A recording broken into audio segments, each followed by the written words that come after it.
It's 6:30 in the morning and we're rope dropping Animal Kingdom. Welcome back to the channel, crew. It is your boy BG, and today we are going to test the theory whether it is worth your time to wake your family up at the crack of dawn and try and rope drop Walt Disney World's Animal Kingdom with early admission. For those who are not familiar, early admission is a benefit granted to certain Disney resort guests and a few other select hotels in the area that are listed on the screen here, typically giving you about a 30-minute advantage of non-resort guests of getting into the park a little early to attempt to knock out some of the bigger rides that might be in the park. Update about early entry. Apparently Joffrey's is not open at 6:45 in the morning. Now, one major tip is definitely arrive early if you plan to do early entry. As we mentioned, we got to the park at 6:45. Early entry started at 7:30, and this is the crowd already at the park. So actually a pretty efficient rope drop by comparison to a lot of things. It is probably only about 7:20 and we're in the park already. And Elizabeth is marching on to Pandora, Flight of Avatar.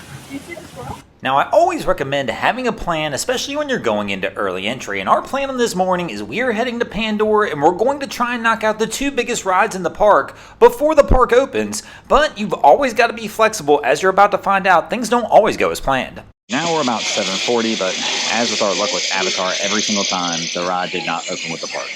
So we've actually attempted this several times over the last several years, and every time we have failed. This ride is not opened with the park, and we wound up having to get out of this line. On this day, we see the line stacking up, but decide to hang out and hold on, and it does eventually wind up paying off, as after about a 30-minute wait, we do finally get on the ride.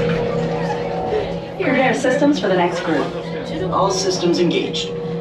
So even though the ride opened late, we did eventually get on, which was a huge one for us. We've probably done 10 Disney trips since this ride has been open, and honestly, this is the first time we've ever made it onto the ride. During some of our earlier trips, Disney was actually prioritizing resort guests who had an advantage on getting the virtual queue for the ride, and so many times we could not even get the virtual queue. And then after they got rid of the virtual queue, most of the time when we would get to the park, because we don't typically stay on property, we would get there and the wait times would be astronomical, so we would decide we just weren't going to wait 2 hours to ride this ride. So it was definitely mission number one for us during these early morning hours to go ahead and attempt to knock out Flight of Passage and Navi River Journey, and it wound up paying off in spades as we were able to accomplish the two biggest rides in the park before 9 a.m.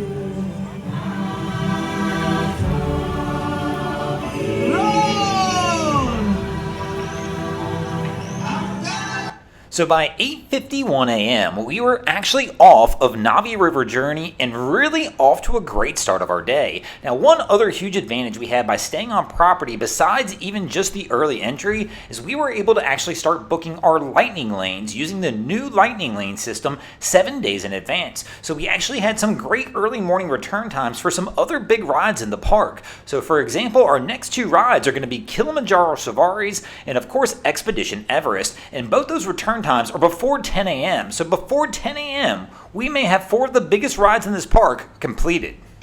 All right, so first time doing both the rides in the Pandora world, or because we've never done any of them. What did you guys think? I cried. I was really happy. I really enjoyed them, and I think that it was worth the early entry. It's probably worth the early entry. Navi River Journey, I think you're going to have to be a fan of that movie for that to really make a lot of sense. Yeah. I loved it, but I love Avatar. And the animatronic is beautiful. Oh my god. It was pretty. It just was a little boring and slow moving. It was not long at all. I was like, why the heck? I would rather ride like probably Cat in the Hat than this. Oh my! Cat in the Hat over Navi River Journey. You heard it here first. But we're rushing over here now as we had a packed morning. We actually had two lightning lanes in the 8 to 9 o'clock hour. So we're going to go try and catch this early safari one and see if we can still make it over to Expedition Everest. Flex that allows them to head up to the surface, take a breath, and sink back down without waking up. Despite all that time in So our first lightning lane in the morning is Kilimanjaro Safaris, and we went ahead and booked this in the morning on purpose as the animals tend to be a little more active as it's a little cooler in the morning than it is when it gets warmer in the afternoon. Plus the wait times for this ride in the afternoon tend to get a little bit longer, so it's always nice to get it knocked out early.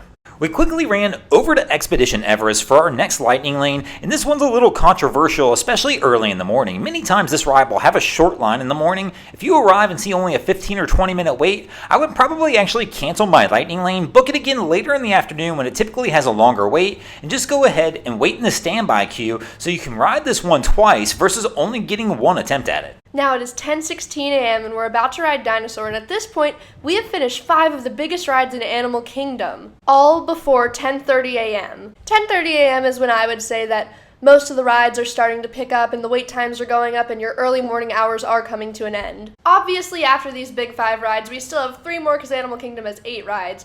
All 3 of these rides are going to be mainly walk-ons other than Kali River Rapids, which can get busier in the middle of the day, but it is definitely worth it whenever it's hot out. The next attraction that we have is It's Tough to Be a Bug, which is always going to be a walk-on, I can guarantee it. If you're looking for a ride just to hang out on and cool off, this is definitely it.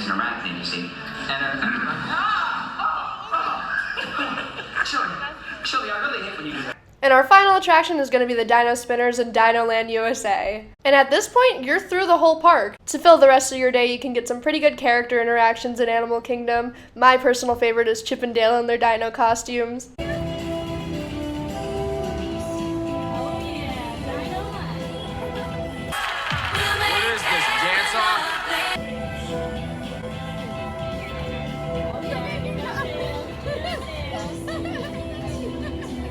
If you're not really a character person and you've got a park hopper, then you can probably go ahead and hit one of the other parks. And if you don't have a park hopper, that's okay too, because there's still 3 other shows that you can do in Animal Kingdom. And on your way there, you may even run into Kevin. Kevin! Stay there.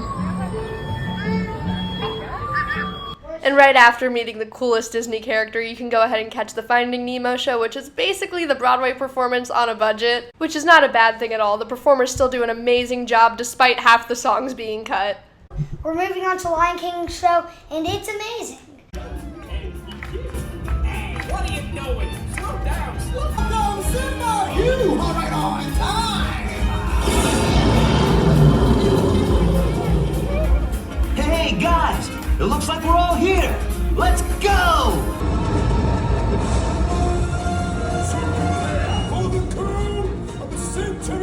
Next was Rafiki's Planet Watch, and I was bad at drawing. One of the things that always surprises me about Rafiki's Planet Watch at Animal Kingdom is how many people I wind up meeting who have never been or haven't even heard of it. It's a separate section in Animal Kingdom, not a separate ticketed section, but you can't actually walk here. You have to catch the train and take it over. There's several things to do over there, including a small petting zoo, a few interactive shows, but the big one is going to be the animation experience, where you will actually work with Disney cast members and learn how to draw various Disney characters. This area gets neglected a little bit by people when they visit the park, and the reason being is there's no actual rides over there. So a lot of times when people are planning their day at Disney, they're planning it around the rides that they want to go to, and since there's none in this section, many times people just wind up not going. But it is a great spot to hang out, especially during those peak times of the day where the wait times are really long on a lot of attractions, or anytime when it's really hot out and you just want to go hang out in some air conditioning for a little while. But now to answer that question we started with,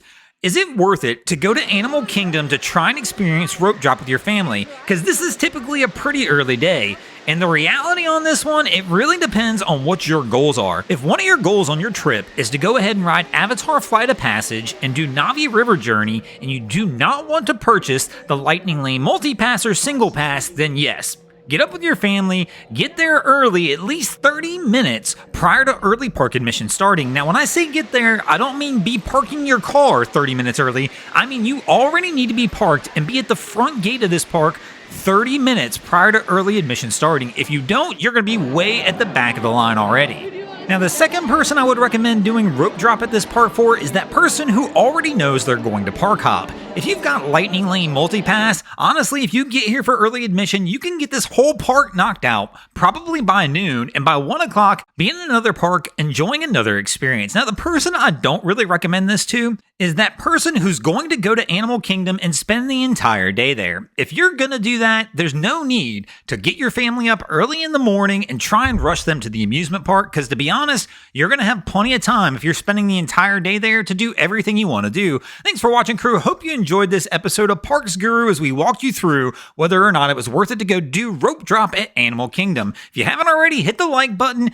make sure you're subscribed to the channel for more, and leave a comment and let us know what you thought of the video. Thanks for watching. You're going to say, today we're rope dropping Animal Kingdom. I don't know, whatever, however you guys want to open it off. Today, oh my God. 3, 2, 1. All right. Today we did early entry at Animal Kingdom. You can't do that though. Why? Because you're in Dinosaur Land. You're in Animal Kingdom. You're in Animal Kingdom already. Exactly. I know. It doesn't... Just do it.